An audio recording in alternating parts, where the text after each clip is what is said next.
أفضل 10 مسلسلات تركية اتكلمت عن الزواج الإجباري وبعد كده الجواز ده اتحول لحب.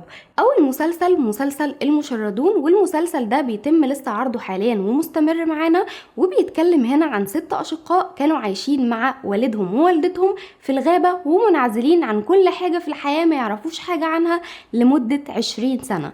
وفي يوم من الأيام في شخص اسمه يفوز بيقتل والدهم ووالدتهم، وبعد كده كمان بيطاردهم، فبيضطروا ان هم يهربوا لاسطنبول.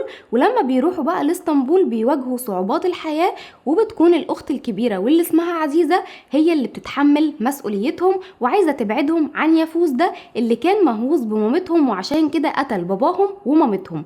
وبعد كده عزيزة دي بتتقابل مع شخص اسمه ديفران، وديفران ده بيكون فيه عداوة ما بينه وما بين يفوز او بين عيلته يعني وبين عيلة يفوز، فبيتجوز بقى بالغصب عزيزة دي وعشان ان هو يقدر ان هو يحميها من يفوز ده. وبعد كده الجوازة اللي بتغصب دي بتبدأ ان هي تتحول لقصة حب جميلة جدا ما بين عزيزة وديفران.